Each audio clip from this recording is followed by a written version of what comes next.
Hello everyone, welcome back to a new video. Today I'm going to share my thoughts on what I just saw, the new Ant-Man and the Wasp movie, Quantumania.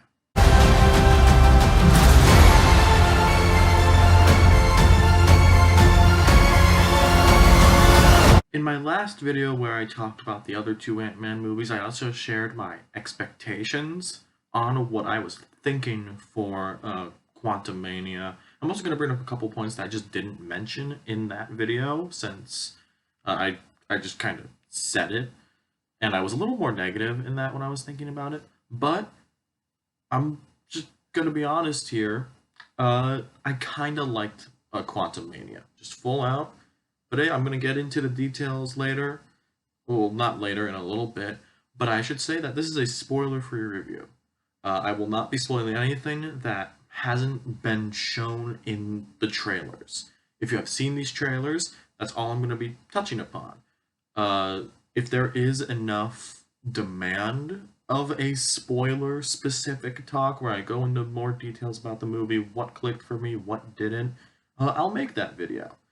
But overall, I guess I should just get into like what this was. So basically, the Ant fam, I guess what they're calling it now, get trapped in the quantum realm after Cassie, Scott Lang's daughter, builds a device, and all of them they get sucked into the quantum realm, and they've gotta survive in there and also fight Kang the Conqueror, played by Jonathan Majors.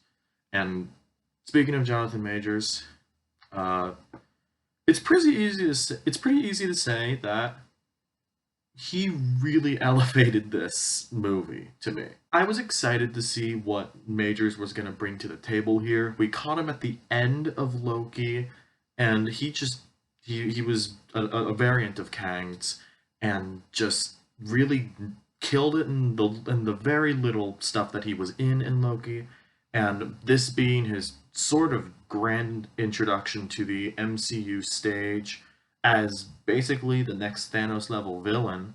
I think they delivered on that, and also I really think Jonathan Majors was one of the only actors in this that I think really tried and brought their all to this performance, because he's really up there for me right now in out of all the villains in the MCU. If you've seen the MCU movies, I would say that Kang is more of an exception. That he's just an incredible villain, and you could feel him as a threat.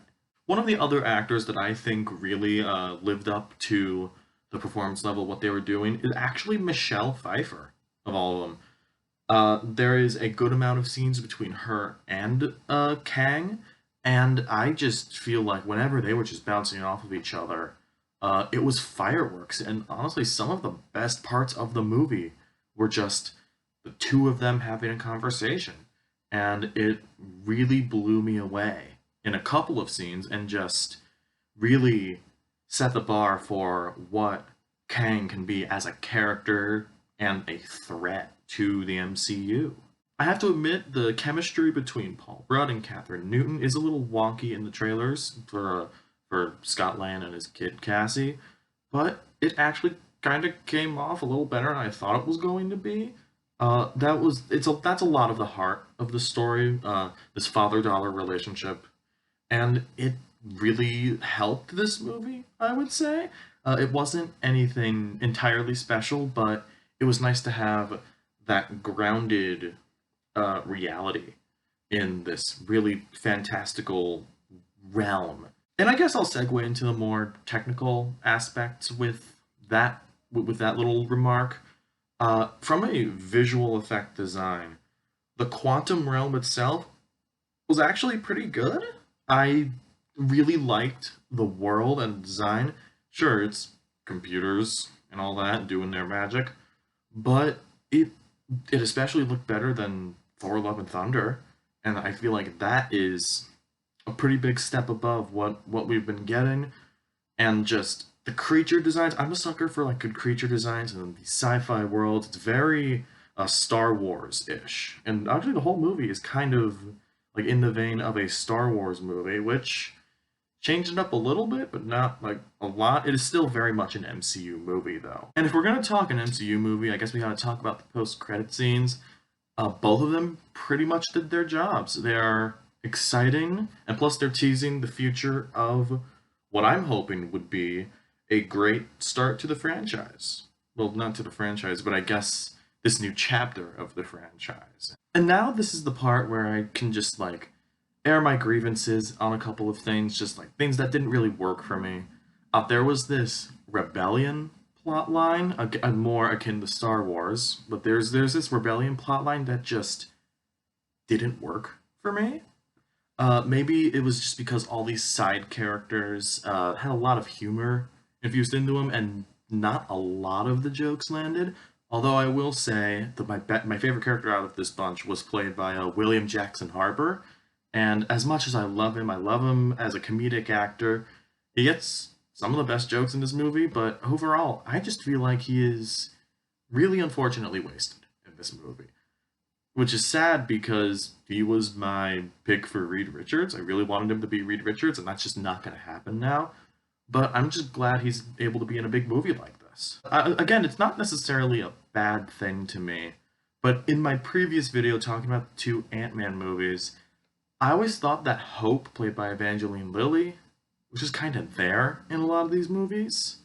And I never felt it as much as in this movie. It really felt like she was just there to be there because her character name is in the title. And I will say, like, at least everybody has something to do. Like, obviously Michelle Pfeiffer has a lot to do with this. Michael Douglas's Hank Pym gets a pretty fun hero moment, and I enjoyed it. But she just didn't really do anything in this. It could have been. I mean, I guess you have to have her there because it's Ant-Man and the Wasp, but I don't know. It just felt weird. Again, as I said in the video about two other Ant-Man movies, I don't know if it's the writing. I don't know if it's Evangeline Lilly herself. She didn't work for me. And now I get to the part where I talk about the worst part of the movie, in my opinion. And going into it, I kind of figured I wouldn't be a fan of this. I wasn't actively hating on this aspect of the movie, but coming out of it, it's just the one thing that was like, why was this necessary? Why did you do any of this? And that was MODOK. Uh, it was so. It was the. It might have to do with the effects as well, because the CGI for MODOK, the actor playing MODOK, is Corey Stoll. He played Darren Cross in the first Ant-Man movie, which is a fun little throwback, I guess, because I relatively enjoyed Corey Stoll in that role. But in this, it kind of felt forced. I don't know why MODOK is in an Ant-Man movie. It's just it was really weird, and especially with his MODOK's CGI when they just widen his face. It was just it was really bad, especially compared to the world of the quantum realm, and how like the overall design and atmosphere of the world itself was it wasn't stellar or anything, but it was well done and benefited the movie. And it just, and especially compared to MODOK, is just really baffling to me. And I feel like they had to get that in. I wouldn't be surprised if down the line we find out about a couple of rewrites about this movie, and MODOK was it just in the rewrites, and MODOK was not in the original script. Overall, I would say that this movie is pretty okay for the first half. I do prefer the second half, mainly just because Kang's not really in the first half. I really think Jonathan Majors really elevates this movie as Kang. And even in the writing department, where it wasn't terrible, I actually really liked the overall plot and arc of the movie. It's just the execution left a lot to be desired in a lot of those aspects now that I think about it. It's just, I really do think with some better direction, more power to you, Peyton Reed. I'm glad you got your first trilogy, but I think somebody, if they were going to go in this direction with the Ant-Man movie, with this Ant-Man movie, I feel like they needed somebody more in like the sci-fi realm and just did better with all of this and just really could have hammered home how much of a sci-fi movie this was. And I guess if I had to give it a score, I would give it like a 6, maybe a 5 on a bad day. But Jonathan Majors really just levels this up to a 7 entirely on his own. So I'm going to give this a 7 out of 10. And quite frankly, I don't really have an answer. Why would I not have an answer to that? I I don't know. But overall, I do feel like this is a perfectly fine movie. And the one job that it needed to do for me was show Kang and how much of a threat he is. And it did that. I got that out of it, and I'm honestly okay with that. I just realized I forgot to talk about Bill Murray. Yeah, Bill Murray's in this.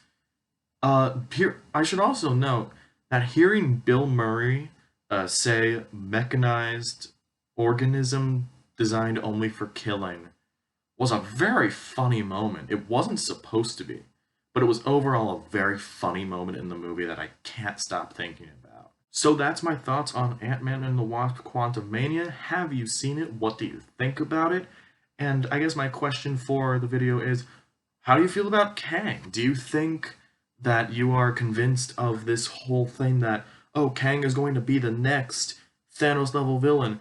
And do you think that this introduction lived up to the hype of this level villain, and this is who we're sticking with? This is who we're going forward with. Personally, I'm very excited about it, and I want to know what you think about it. So let me know in the comments below, and I'll see you in the next video. See ya.